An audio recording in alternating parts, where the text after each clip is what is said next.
मंगेशकर काळी एक नाही, पण तिला कोणी काळी म्हणतं का? नाही. रंग कसा आहे तिचा? सावळा. कोणाला म्हटलं लता मंगेशकर कशा आहेत? सावळ्या आहे. काळी नाही म्हणत का? प्रेम आहे तिच्याविषयी. आपली कोण आहे ती? कोणीच नाही, पण तरी आपलं प्रेम आहे तिच्याविषयी. का? आदर. कोणी निर्माण केला? तिनेच निर्माण केला. तिच्या चारित्र्यानं तो आदर निर्माण केला. लक्षात ठेवा, चित्रपट सृष्टीमध्ये अशी खतरनाक गोष्ट आहे. चित्रपट सृष्टी म्हणजे तिथे चांगल्या चांगल्याची वाट लागते. त्याला का लक्षात? पण एकमेव भगवान गोपाळ कृष्ण सांगतात की कसं वागायला पाहिजे. पद्मपत्र मिमंभसा, कमळाचं जे पाकळी असते म्हणे, दल असतं कमल दल, तर हे चिखलातून बाहेर येतं. पण त्या कमळाच्या पाकळीवरती चिखलामधला एक कण सुद्धा राहत नाही. कण सुद्धा. आता हे आपल्याला पटणार नाही, आणि म्हणून मी लता मंगेशकर ताईचं उदाहरण देत असतो. चित्रपट सृष्टी सारख्या दलदलीमध्ये ते फुललेलं कमळ आहे. चारित्र्य संपन्न स्त्री लता मंगेशकर म्हणजे. आपल्या चारित्र्याला अजिबात डाग लागू दिला नाही, म्हणून अख्खा भारत देश तिला दीदी म्हणतो, ताई म्हणतो. कोणी कमवलं हे सगळं? तिने कमवलं. लक्षात ठेवा, तिच्याकडे संपत्ती किती आहे ते सोडून द्या, परंतु चारित्र्य गाण्याबरोबर, गायाबरोबर, गळ्याबरोबर तिनं आपलं चारित्र्यही सांभाळलं, गळाही सांभाळला आणि चारित्र्यही सांभाळलं. आम्हाला आमचं चारित्र्य सांभाळता आलं पाहिजे. कृष्ण आपल्याला चारित्र्यवान बनायला शिकवतात, म्हणून आम्हाला कृष्ण चरित्र पाहिजे. त्यासाठी आम्हाला कृष्ण चरित्राची गरज आहे, म्हणून गरज आहे. भगवान गोपाल कृष्णाची कथा आम्हाला श्रवण करायची आहे. परब्रह्म परमेश्वर भगवंताचा अवतार कसा होतो? पृथ्वीवरती राक्षसांचं राबता वाढल्या. राक्षस म्हणजे सकाळी सांगितलं बाबांनी, शिंगावाले वगैरे, असे भले दात वगैरे पुढे आले, असे नाही, दुष्प्रवृत्ती. एक सुंदर कमेंट पाहिली होती युट्यूबला, मला खूप आवडली. ते म्हणले सत्ययुगामध्ये म्हणजे कृतयुगामध्ये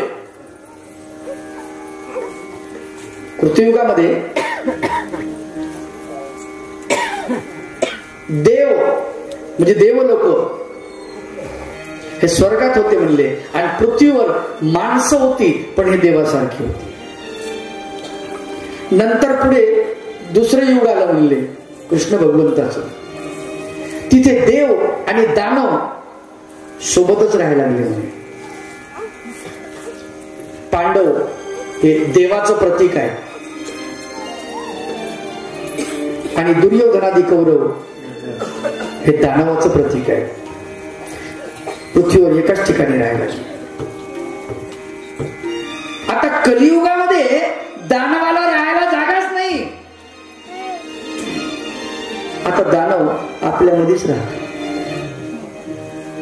राक्षस आपल्यामध्येच आहे, नाही का? किती अवघड गोष्ट आहे. एका माणसावरती 250 वार माणूस करू शकतो? नाही ना, हा दानवच. एका स्त्रीवरती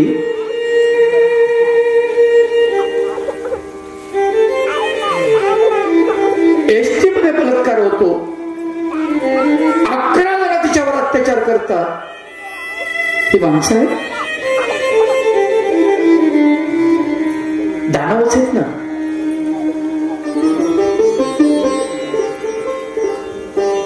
आपल्या भारतामध्ये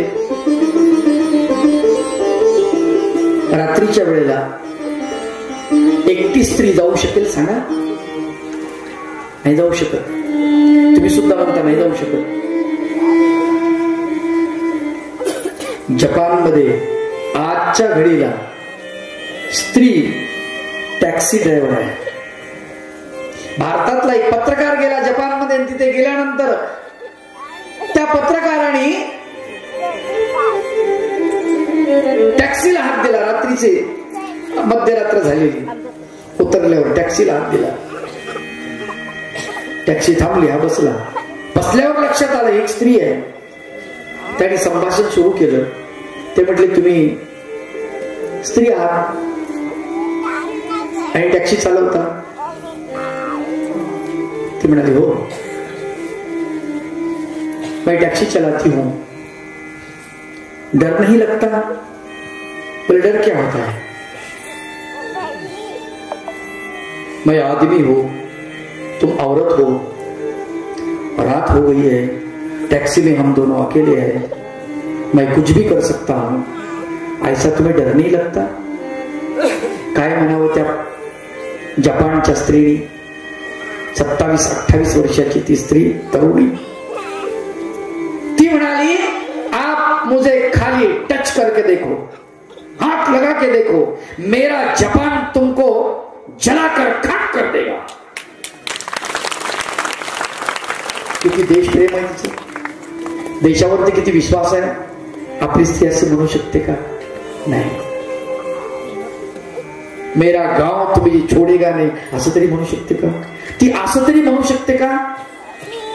मेरे पति को पता लग गया तब तुम जीवित नहीं रहोगे असं तरी म्हणते ती? नाही म्हणू शकत. पतीवर सुद्धा तिचा विश्वास नाही राहिला.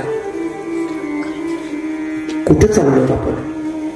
भारत कुणीकडे चाललाय? अधपतनाकडे चाललेला आहे की ऊर्ध्वगमनाकडे चाललेला आहे? आपले आचार, आपले विचार, आपल्याला सगळ्याच गोष्टीत बदल करायचा आहे. आपल्या बोलण्यात बदल करायचा आहे, आपल्या चालण्यात बदल करायचा आहे. आपल्याला एका साच्यामध्ये आपल्याला ढाळायचंय, स्वतःला तयार करायचंय. आणि त्यासाठी ह्या सगळ्या कथा याची गरज आहे. मी नेहमी सांगत असतो की 5000 वर्षापूर्वी झाले, 5000 वर्षापूर्वीची ही भागवत कथा आजही ती आम्हाला आवडते. याचं कारण काय माहिती आहे? त्याच्यामधले जे मूल्य आहेत ना, ते अत्यंत महत्वाचे आहेत. 5000 वर्षापूर्वीच्या त्या कथेमधले मूल्य फार महत्वाचे आहेत. ते आम्हाला गरजेचे आहेत. आजही ते आम्हाला हवे आहेत. 5000 वर्षापूर्वीच्या त्या मूल्यांची किंमत आजही तितकीच आहे, ताजी आहे. लक्षात ठेवा, तितकीच आहे. किती वेळेस लोकांनी भागवत ऐकली, किती वेळेस तरी लोक भागवत ऐकतात, तरी कृष्ण ऐकतात, हे का? तरी महाभारत ऐकतात लोक. आताचे नवीन चित्रपट निघाले, बदल झाला. नवीन येतं, नंतर बदलून जातं. ते काही राहत नाही. मागे एक गाणं आलं होतं, बाबूराव बोलतो. अख्ख्या महाराष्ट्रात बाबूराव बोलत होतं, दुसऱ्या सगळ्यांनी मौन धरलं होतं. बाबूराव कोणी बोललं तर बाबूराव बोलत होता. सगळ्या महाराष्ट्रात कोणी जिल्ह्यात जा, बाबूराव. नंतर आली शांताबाई, कुठे जा, तेच काय कठीण काम. मग आली कोंबडी, आहे की नाही? काय चाललंय?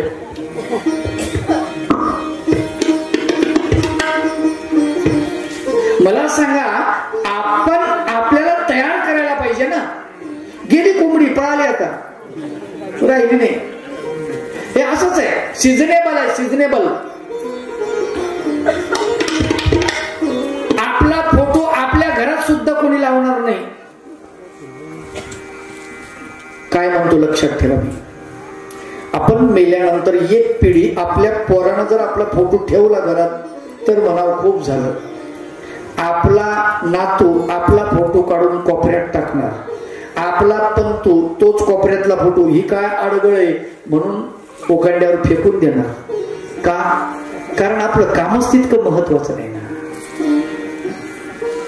पण छत्रपती शिवाजी महाराजांचा फोटो मात्र घरामध्ये कायम राहील. ज्ञानेश्वर माऊलींचा फोटो कायम राहील.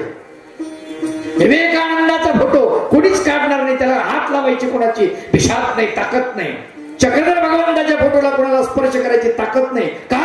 ते चारित्र्य संपन्न आहे आणि ती चारित्र्य त्यातले जे सद्गुण आहे ते सद्गुण आम्ही ठेवले फोटोच्या रूपात, आचाराच्या रूपानं, विचाराच्या रूपानं आम्ही ते ठेवलेले आहे. गाणे किती आले किती गेले, अभंग तसेच आहे ताजे तवाने, गाथा तशी जिवंत आहे, गीता तशीच जिवंत आहे. 5000 वर्षापूर्वी निरूपण केलेली श्रीमद भगवद्गीता तशीच आहे, भागवत तसंच आहे. 9 लाख वर्ष झाले रामायणाला, रामायण तसंच आहे आजही. ते ताजं तवानं लोकांना आवडतं, आजही आवडतं. का? चारित्र्य. लोक चारित्र्याची पूजा करतात, लोक फोटोची पूजा नाही करत. छत्रपती शिवाजी महाराजांचं चारित्र्य म्हणून चारित्र्याची पूजा केली जाते. आपली पूजा काय म्हणून करावी? नाही, काहीच कमवलं नाही आपण. चक्रधर प्रभूंचा अवतार दिन केला की नाही तुम्ही? छत्रपती शिवाजी महाराजांची जयंती केली ना? आपली कोणती जयंती करतात कोणी? आपलं पोरग करत नाही मेल्यावर. ठेवते नको, काही दिवे लावले माहिती आहे.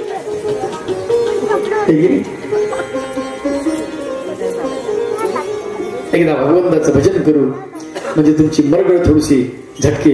हे गोविंद हे गोपाल हे दया निधान, हे गोविंद हे गोपाल हे दया निधान,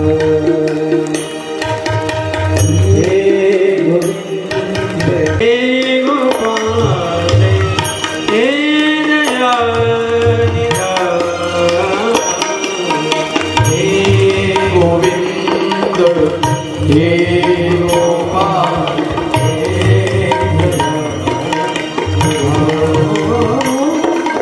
हे गोविंद हे गोपाल हे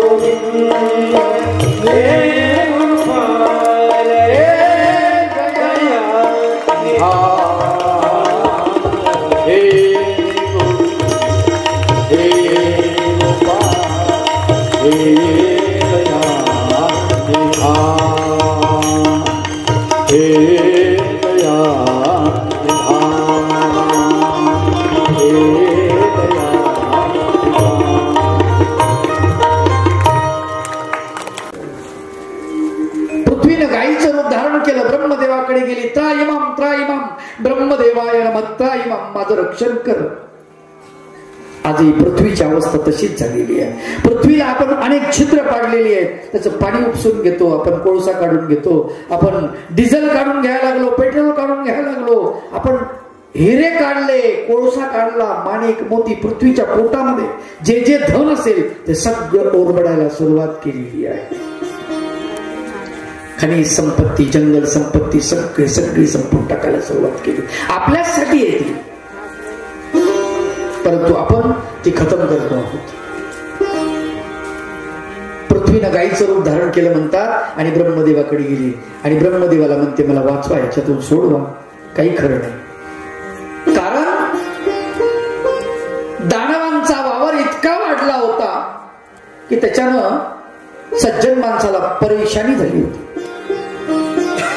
केव्हा भगवंत अवतार धारण करतो त्याच्याच शब्दात जर सांगायचं म्हटलं, श्रीमद भगवद्गीतेमध्ये भगवंत अर्जुनाला समजून सांगतात, यदा यदा हि धर्मस्य ग्लानिर्भवति भारत अभ्युत्थानम धर्मस्य तदात्मानं सृजाम्यहं परित्राणाय साधूनां विनाशाय च दुष्कृतां धर्म संस्थापनार्थाय संभवामि युगे युगे.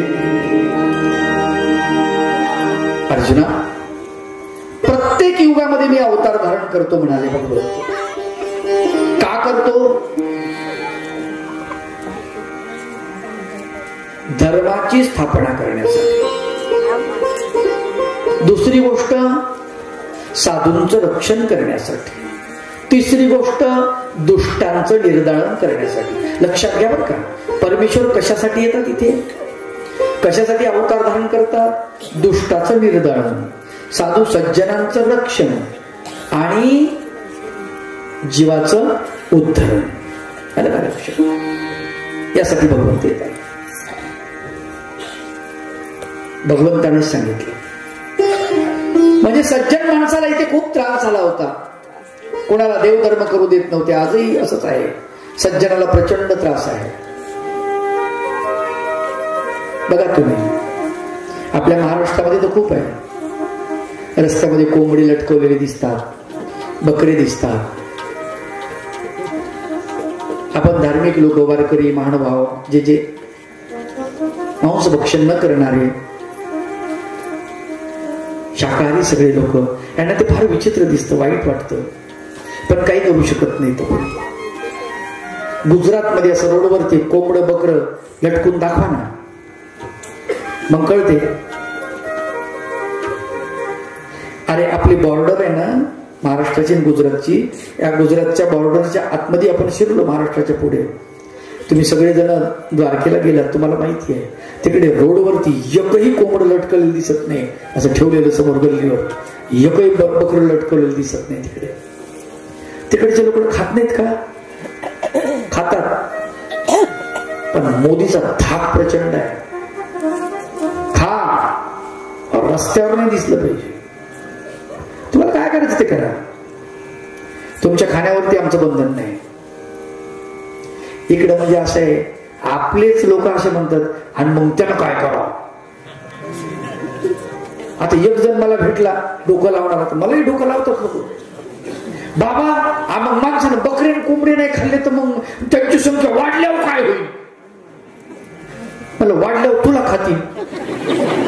काय बोलावं अशा माणसाला? अवघड आहे.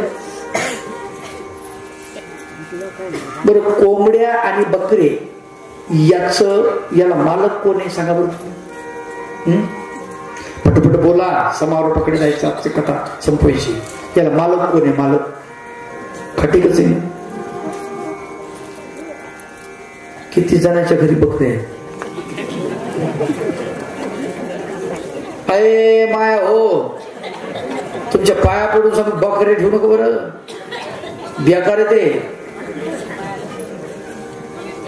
खरं सांगू का, कोंबड्या बकरीला किती सांभाळतात. कोंबडे नाहीत तुमच्याकडे, बकरी आहे, मला माहिती आहे. आहेत बकरी तुमच्या घरी. बकरी ते कवा कळतं माहितीये का? तुमच्या घराचा चहा पिला कळतं. गाईच्या दुधात मिक्स झालं तरी कळतं. आमची जिभली बेकार आहे ना.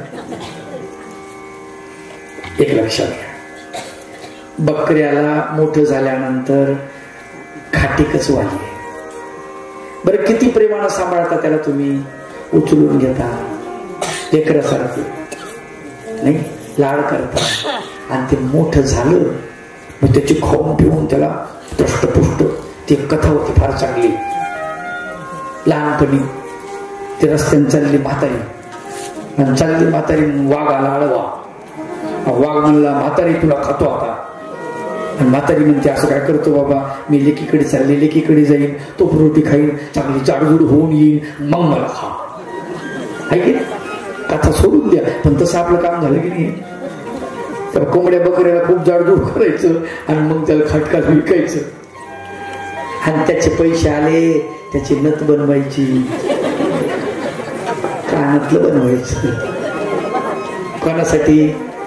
आपल्या लेकीसाठी. थोडा विचार करा.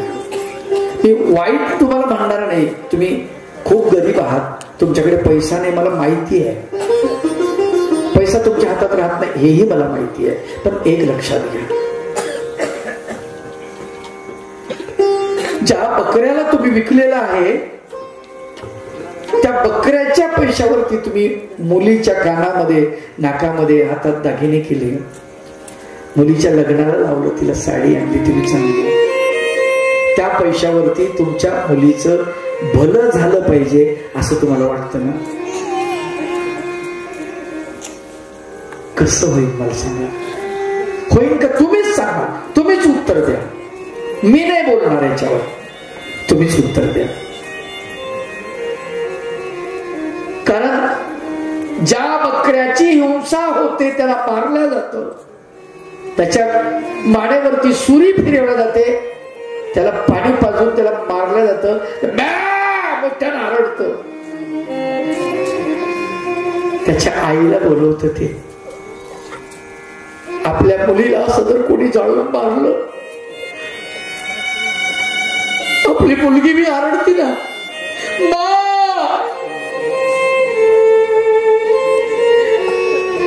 का हो तुम इतने लाड प्यार से मुझे ससुराल भेज दिया है, मेरी शादी की, देखना मां इन लोगों ने मेरा क्या हाल बना रखा है, देखो ना मां, देखो मेरे हाथ, देखो मां कैसे थे. आप बोलती थी तेरे हाथ में लक्ष्मी है, देखो मां मेरे हाथ में लक्ष्मी नहीं, गोबर है. सवेरे उठकर शाम तक, रात को 10 बजे तक मैं काम करती हूँ, खेत में भी काम करती हूँ, सब करती हूँ, लेकिन मेरी ससुराल के लोग मेरे से अच्छा व्यवहार नहीं करते. मां कसं वाटतं त्यावेळेस आपल्याला? तेही बारीक कोकरू कोणाचं तरी लेकरूच आहे ना. तुम्ही महान व्हा, तुम्हाला नाही चालत हे. कमीत कमी हिंसा झाली पाहिजे आपल्याकडून, कमीत कमी.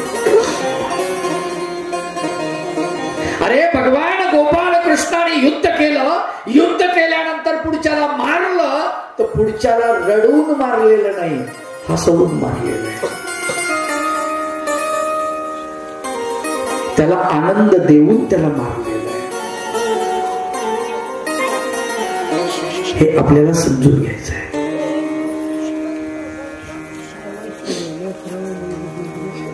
गायीनं, पृथ्वीनं गायीचं रूप धरलं, रणमध्ये वाकडे गेली, वाचवा पृथ्वीनं, वाचवा. खूप वाईट दिवस आले म्हणजे पृथ्वीवर. आणि मग ब्रह्मदेवाला सांगितलं की द्वापारीच्या 4थ्या चरणामध्ये भगवान गोपाल कृष्णाचा अवतार होणार आहे.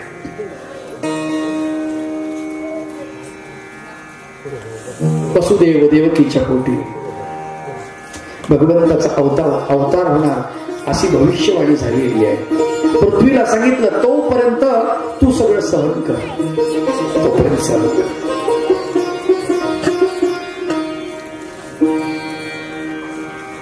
श्रावण महिना,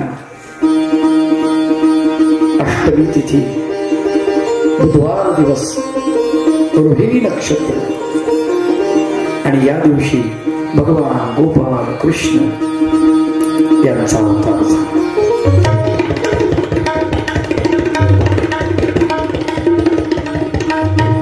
मथुरेला त्या अगोदर 6 पुत्राला कंसानं मारलेला आहे. उद्या तो कथाभाग आपण घेणार आहोत. जन्माख्यान कथा. भगवान गोपाल कृष्णाचा अवतार कसा झाला, कुणाच्या पोटी भगवंत अवतार धारण करतो, देवानं ज्याच्या पोटी जन्म घ्यावा असं त्या माता पित्याचं कोणतं भाग्य आहे की त्याच माता पित्याच्या पोटी भगवंत जन्म घेतात, कुणाच्याही पोटी घेत नाहीत. लक्षात ठेवा. काय असं पुण्य कमावलं त्या यशोदेनं, त्या देवकीनं, त्या वसुदेवानं, नंदबाबानं की त्यांच्या पोटी भगवंत आलेले आहेत. एकीच्या पोटी भगवंत आले आणि दुसरीच्या घरी भगवंत तिथे राहिले, खेळ क्रीडा केली. असं काय भाग्य असेल त्यांचं. हा सगळा कथाभाग उद्याच्या कथेमध्ये आपल्याला येणार आहे. कारण आपल्याला वस्तीवरची मंडळी इथे आलेली आहे. त्याच्यामुळे जास्त वेळ न लावता उद्या लवकर येत चला. आमची मंडळी इथे या ठिकाणी 7:30 वाजता इथे भजन गायला बसतील आणि कंप्लेट 8 वाजता कथा सुरू होईल. 8 वाजता सर्वांनी यायचं आहे. म्हणून आता एकदा भगवंताचं भजन करा. श्री कृष्ण गोविंद हरे मुरारी हे नाथ योगेश्वर वासुदेव. श्री कृष्ण गोविंद हरे मुरारी हे नाथ योगेश्वर वासुदेव. हे नाथ योगेश्वर वासुदेव. हे नाथ योगेश्वर वासुदेव. हे नाथ योगेश्वर वासुदेव. श्री कृष्ण गोविंद हरे मुरारी हे नाथ योगेश्वर वासुदेव. गोविंद हरे मुरारी हे नाथ योगेश्वर वासुदेव. कृष्ण गोविंद हरे मुरारी हे नाथ योगेश्वर वासुदेव. श्री कृष्ण गोविंद हरे मुरारी हे नाथ योगेश्वर वासुदेव. श्री कृष्ण गोविंद हरे मुरारी हे नाथ योगेश्वर मुरारी.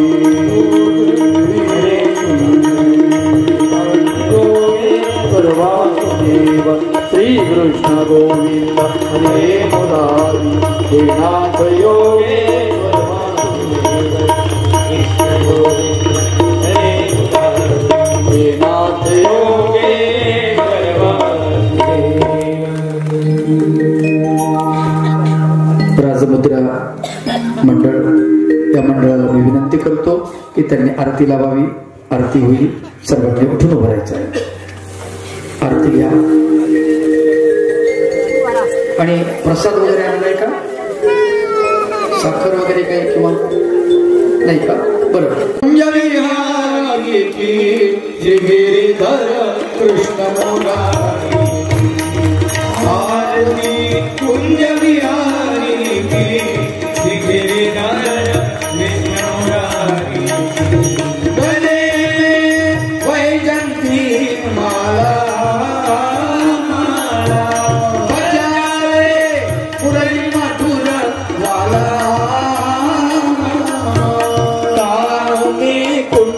छलकती मंडल नंद के नंद बिहारी. गिरिधर कृष्ण मुरारी. आरती कुंज बिहारी गिरिधर कृष्ण मुरारी. कनक मोर मुकुट विलसे विलसे. देवता दर्शन को तरसे. बजावे चंग और अमृतंग ग्वालिनी संग. लाज रखो गोप कुमारी की. आरती कुंज बिहारी की.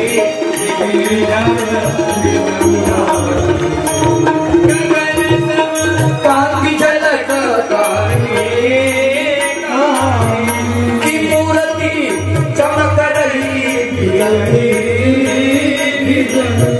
भवर समाल कस्तूरी तिलक चपिलकी भवरवारी की. गिरिधर कृष्ण मुरारी. आरती कुंज बिहारी की. गिरिधर कृष्ण मुरारी. जहाँ से प्रकट भई गीता गीता. हुआ श्रोता दिखाया विश्व रूप हुआ दिल खुश. मिटाई क्रांति अर्जुन की. गिरिधर कृष्ण मुरारी. आरती कुंज बिहारी की. गिरिधर कृष्ण मुरारी. गिरिधर कृष्ण मुरारी. गिरिधर कृष्ण मुरारी. त्वमेव माता च पिता त्वमेव बन्धुश्च सखा त्वमेव विद्या द्रविणं त्वमेव सर्वं मम देव देव पापोऽहं पापकर्माहं पापात्मा पापसंभव त्राहि मां कृपया देव शरणागत वत्सल श्री गोपाल।